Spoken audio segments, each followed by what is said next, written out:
के संबंध। Before independence, India and Pakistan were a united nation, that was India. Due to the divide and rule theory of British government, India was divided between two separate nations. For Mohammedan, a new nation, Pakistan, come to existence, and for other communities, there was a separate nation, home, that was India. आजादी से पहले भारत पाकिस्तान एक ही देश हुआ करते थे। जो अंग्रेज थे, अंग्रेजों की फूट डालो और राज करो की जो नीति थी, उसके चलते भारत का दो भागों में विभाजन कर दिया। हिंदुओं के लिए बौद्ध, क्रिश्चियन, जैनों के लिए हिंदुस्तान, और जो मोहम्मदन थे, मुस्लिम थे, उनके लिए पाकिस्तान। भारत का ये जो विभाजन किया था, ये धार्मिक आधार पर किया गया था। 14 अगस्त 1947 को भारत का विभाजन करके पाकिस्तान का निर्माण कर दिया गया। 15 अगस्त 1947 को भारत आजाद हुआ। यानी कि भारत की आजादी से ठीक एक दिन पहले भारत का विभाजन करके एक नए देश का निर्माण कर दिया गया। In the case of Pakistan, the conflict started just after partition over the dispute on Kashmir. ऐसा माना जा रहा था कि भारत के विभाजन के बाद जो भारत और पाकिस्तान में मतभेद है, विवाद है, जो दो समुदायों में, हिंदू मुस्लिम में जो विवाद है, वो हल हो जाएगा, लेकिन ऐसा नहीं हुआ। आजादी के बाद ही दोनों देशों में कश्मीर को लेकर विवाद शुरू हो जाता है। पाकिस्तान कश्मीर को अपने भू क्षेत्र में मिलाना चाहता था, जबकि भारत का कहना था कि कश्मीर उसका एक अभिन्न अंग है। A proxy war broke out between the Indian and Pakistani army. अब जो ये कश्मीर का मुद्दा था, इसको लेकर भारतीय और पाकिस्तानी सैनिकों में आजादी के कुछ समय बाद ही एक प्रॉक्सी वार शुरू हो जाती है। In 1960, Nehru and Ayub Khan signed Indus water treaty despite all ups and down in the Indo Pak relation. This treaty has worked well. 1966 में जो पाकिस्तान के जनरल थे, राष्ट्रपति थे अयूब खान, और भारत के पंडित जवाहरलाल नेहरू ने, दोनों देशों के प्रतिनिधियों ने आपस में इंडस वाटर के डिस्ट्रीब्यूशन को लेकर एक संधि की। ये संधि उस समय हुई जब भारत और पाकिस्तान के संबंधों में बहुत ज्यादा कड़वाहट थी।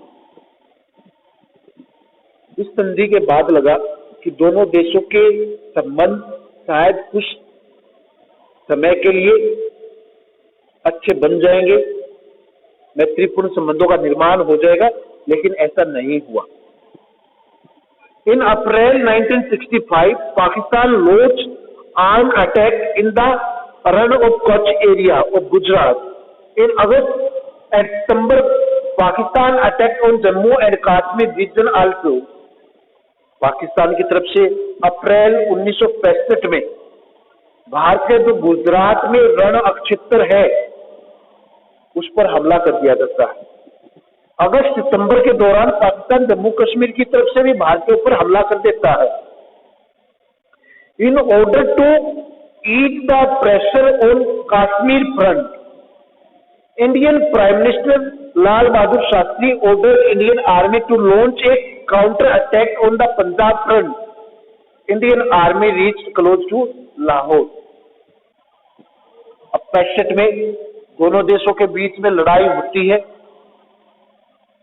पाकिस्तान दोनों मोर्चों पर जम्मू कश्मीर और रण अक्षेत्र की तरफ से भारत पर हमला करता है। इधर से भारत के जो उस समय पीएम थे लाल बहादुर शास्त्री, वो अपनी आर्मी को ऑर्डर दे देते हैं दोनों तरफ से पाकिस्तान पर हमला करने का। भारतीय सेना ऑर्डर पाते ही बड़ी तेजी से कार्रवाई करती है और लाहौर तक एंटर कर जाती है। पाकिस्तान को मारते मारते भारत की जो सेना थी वो लाहौर तक पहुंच जाती है। The hostility came to an end with the UNO intervention. ऐसा लग रहा था कि भारत इस्लामाबाद तक पहुंच जाएगा, पाकिस्तान को नाकोचने चबवा देगा, लेकिन अंतर्राष्ट्रीय दबाव के चलते और यूएनओ के हस्तक्षेप के चलते भारत ने पाकिस्तान के साथ युद्ध विराम की घोषणा की।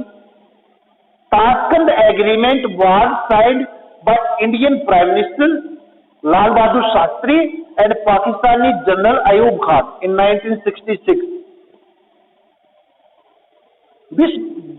which brokered by the Soviet Union। अब ये जो दोनों देश थे, इन दोनों देशों के जो प्रतिनिधि थे, ये समझौता करने के लिए ताशकंद बुलाए जाते हैं। कजाकिस्तान की राजधानी कैपिटल है, वहां पर दोनों देशों के प्रतिनिधियों को बुला लिया जाता है। भारत की तरफ से लाल बहादुर शास्त्री और पाकिस्तान की तरफ से अयूब खान। दोनों देशों के प्रतिनिधियों के बीच में एक संधि, एक ट्रीटी होती है, जिसको हम ताशकंद एग्रीमेंट के नाम से जानते हैं। इस संधि के कुछ एक प्रोविजन थे। कौन कौन से थे? Both countries representative agreed to create good relation with each other in accordance with the UN charter. एक तो दोनों देशों के जो प्रतिनिधि थे वो मधुर संबंध, मैत्रीपूर्ण संबंध बनाने की बात कबूल करते हैं। यूएन चार्टर में जो मैत्रीपूर्ण संबंध बनाने की बात कही गई है उसको पूरा करने की बात कबूल करते हैं। दूसरा, both countries agreed to resolve their disputes in a peaceful manner. अब दोनों देशों के जो प्रतिनिधि थे वो भी आपसी जो विवाद थी, आपसी विवाद मतभेदों का शांतिपूर्ण तरीके से हल करने पर सहमत होते हैं। And both countries not interfere internal matters of one another. अब दोनों देश सहमत थे कि कोई भी एक दूसरे के आंतरिक मामलों में हस्तक्षेप नहीं करेगा। And both countries have agreed that all armed person shall be withdrawn not later than 25 February 1966 to the position they held prior to 5 August 1965। दोनों देश जो एक दूसरे की सेना थी उसको पीछे युद्ध से पहले की जो स्थिति थी उस तक लाने के लिए सहमत होते हैं कि भाई युद्ध से पहले की जो स्थिति थी दोनों देशों की सेना वहां पर चली जाएगी, युद्ध खत्म हो जाता है। उसके बाद एक और युद्ध होता भारत और पाकिस्तान के बीच में। In 1971 east Pakistan people started a struggle to liberate Bangladesh from Pakistan. जो हमें ये बात पहले पता होनी चाहिए बेटा, पाकिस्तान दो भागों में बटा था। ईस्ट पाकिस्तान जो आज बांग्लादेश के नाम से कहलाता है और वेस्ट पाकिस्तान जो प्रेजेंट टाइम में पाकिस्तान है, दो भागों में बांटा गया था। तो जो ईस्ट पाकिस्तान के लोग थे ना, वे संघर्ष करते हैं, वे आंदोलन छेड़ देते हैं बांग्लादेश को पाकिस्तान, जो पश्चिमी पाकिस्तान था, उससे आजाद कराने के लिए, क्योंकि सारा कंट्रोल वेस्ट पाकिस्तान का था, सारी लीडरशिप वेस्ट पाकिस्तान से चल रही थी। ईस्ट पाकिस्तान को एक तरह से गुलाम बनाया हुआ था, इनके पास कोई अधिक शक्तियां नहीं थी। Almost 80 lakh refugees fled East Pakistan and took shelter in the neighboring areas in India। अब जैसे ही ईस्ट पाकिस्तान में स्ट्रगल होती है, मूवमेंट स्टार्ट होती है, तो लगभग 80 लाख के आसपास जो शरणार्थी थे वे भारत के जो नजदीकी क्षेत्र थे जो पूर्वी पाकिस्तान के साथ लगते थे उनमें आके शरण ले लेते हैं। India moral and material support to the freedom struggle in Bangladesh। Pakistan accused India of a conspiracy to break it up। Bharat नैतिक रूप से भी, शस्त्र के रूप में भी, हथियारों से भी ईस्ट पाकिस्तान के लोगों की मदद कर रहा था। भारत चाहता था कि ईस्ट पाकिस्तान वेस्ट पाकिस्तान से अलग हो जाए और एक स्वतंत्र देश बन जाए। अब पाकिस्तान यहां पे ब्लेम कर रहा था कि भाई भारत जो है वो उसके आंतरिक मामलों में हस्तक्षेप कर रहा है। China and USA support for Pakistan. India signed a 20-year treaty of peace and friendship with the Soviet Union in August 1971. अब जब भारतीय आर्मी ईस्ट पाकिस्तान की तरफ से लड़ रही थी तो एक युद्ध जैसी स्थिति बन गई थी। युद्ध स्टार्ट हो गया था वेस्ट पाकिस्तान में और भारत में। अब पाकिस्तान का साथ देने के लिए यूएसए और चाइना आते हैं, लेकिन उसी बीच भारत क्या करता है? भारत यूएसएसआर के साथ, सोवियत यूनियन के साथ एक 20 इयर्स के लिए एक फ्रेंडशिप रिलेशनशिप वाली जो ट्रीटी थी वो साइन कर लेता है। 1971 में एक संधि साइन करता है भारत यूएसएसआर के साथ, जिसको हम नाम देते हैं 20 साल की मैत्री संधि भारत और यूएसएसआर के मध्य।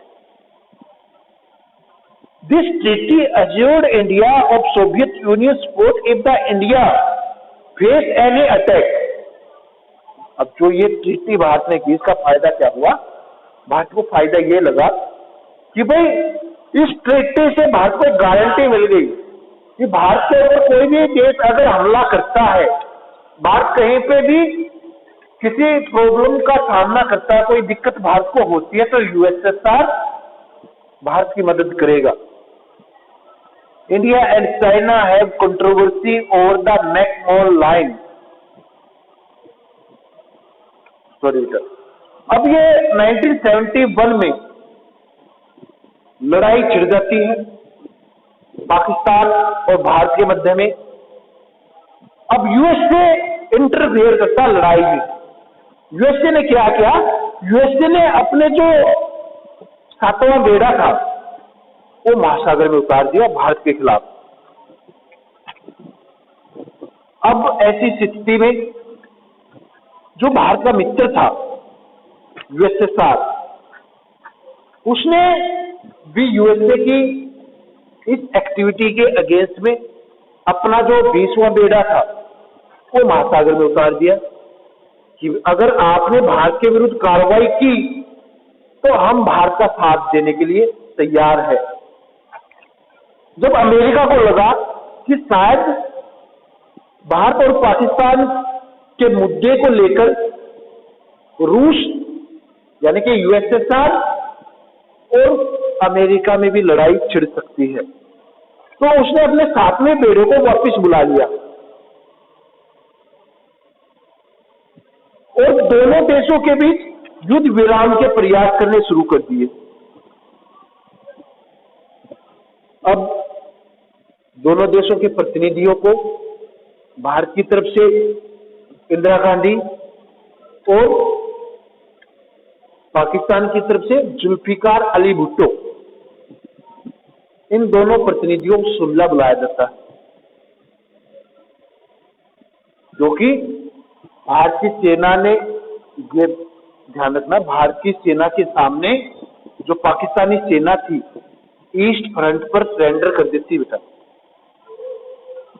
उस सरेंडर करने के बाद दोनों देशों के बीच एक पीसफुल सेटलमेंट की ट्रीटी होती है, जिसको हम शिमला एग्रीमेंट का नाम देते हैं, जिसके ऊपर भारत की तरफ से इंदिरा गांधी और पाकिस्तान की तरफ से जुल्फिकार अली भुट्टो हस्ताक्षर करते हैं। इस संधि के अनुसार दोनों देश तैयार हो जाते हैं कि भाई युद्ध से पहले की जो स्थिति है वो दोनों देश वहां पे वापस चले जाएंगे। दूसरा, दोनों देश तैयार हो जाते हैं कि भाई दोनों ही एक दूसरे के आंतरिक मामलों में हस्तक्षेप नहीं करेंगे।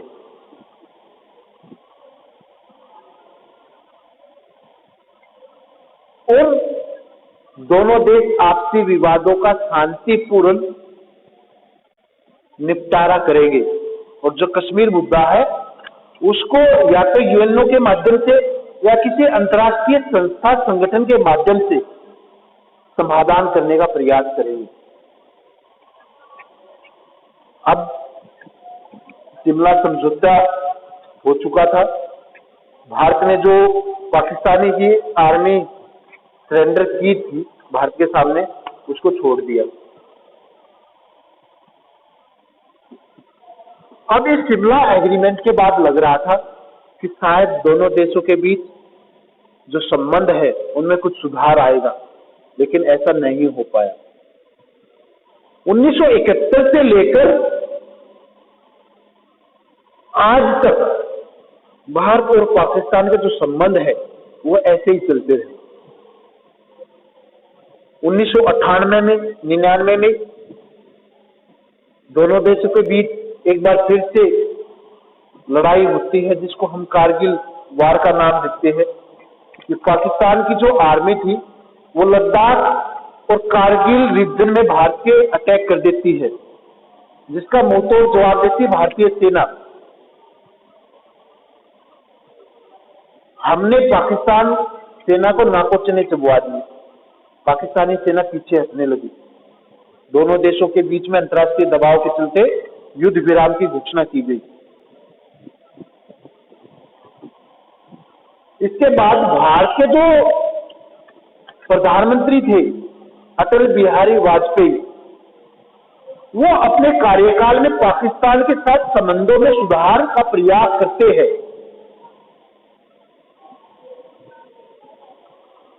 भारत के प्रधानमंत्री अटल बिहारी वाजपेयी पाकिस्तानी राष्ट्रपति को आगरा में एक शांतिपूर्ण समझौता करने के लिए बुलाते हैं, लेकिन ये जो आगरा सम्मेलन था ये बिना किसी नतीजे के रहा, इसमें कोई नतीजा या समझौता नहीं हो पाया। इसके बाद अटल बिहारी वाजपेयी दिल्ली से लाहौर के लिए एक बस सेवा शुरुआत करने की पहल करते हैं। दिल्ली से लाहौर तक एक वीकली बस चलाई गई ताकि दोनों देशों के जो संबंध है उनमें कुछ सुधार किया जा सके। 2004 में दोनों देशों के बीच में एक द्विपक्षीय क्रिकेट श्रृंखला का आयोजन किया जाता है। भारत की जो क्रिकेट टीम थी वो पाकिस्तान जाती है क्रिकेट खेलने के लिए। इससे पहले भारत ने अपने इस तरह के द्विपक्षीय संबंधों को पाकिस्तान के साथ तोड़ रखा था। भारत की क्रिकेट टीम का काफी गर्मजोशी के साथ स्वागत किया जाता है पाकिस्तान में, लेकिन उसके बावजूद भी भारत और पाकिस्तान के संबंधों में कोई ज्यादा परिवर्तन नहीं आया। इसके बाद 2008 में मुंबई के ताज होटल पर कुछ पाकिस्तानी आतंकवादियों की तरफ से हमला किया जाता है,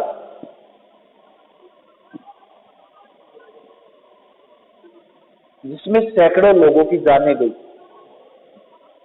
भारत ने पाकिस्तान के ऊपर आरोप लगाया कि पाकिस्तान ने भारत के खिलाफ साजिश रची है, आतंकवादी गतिविधि करवाई है, जिसके बाद भारत और पाकिस्तान के बीच जो द्विपक्षीय संबंध थे वो फिर से तनावपूर्ण बन गए। इसके बाद पुलवामा का अटैक आप लोगों को याद है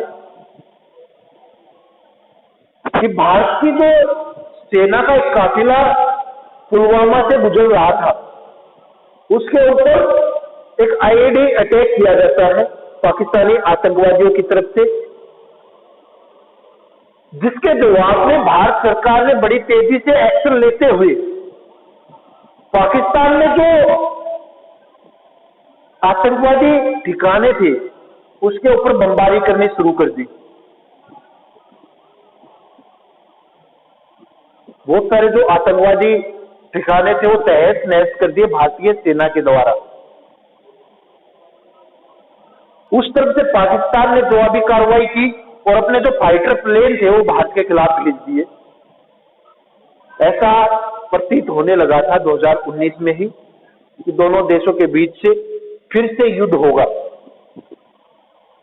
लेकिन अंतर्राष्ट्रीय हस्तक्षेप के चलते, महाशक्तियों के अंतर्राष्ट्रीय संगठनों के हस्तक्षेप के चलते भारत और पाकिस्तान में वो जो युद्ध लग रहा था कि लगभग निश्चित है, वो नहीं होता। लेकिन तब से लेकर आज तक भारत और पाकिस्तान के जो संबंध है वो तनावपूर्ण ही रहे। इसी तरह की एक सर्जिकल स्ट्राइक भारत ने पाकिस्तान पर 2014 में भी की थी, जिसमें बहुत सारे पाकिस्तानी जो ठिकाने थे उनको तहस नहस किया गया था। हालांकि पाकिस्तान ने इस सर्जिकल स्ट्राइक की पुष्टि करने से मना कर दिया था। तो अगर हम ये कहें कि दोनों देशों के जो संबंध है आजादी के बाद से लेकर आज तक 2021 तक दोनों देशों के संबंध इसी तरह तनावपूर्ण है, और हाल फिलहाल में ऐसा प्रतीत भी नहीं हो रहा कि दोनों देशों के जो संबंध है उनमें कुछ सुधार होगा।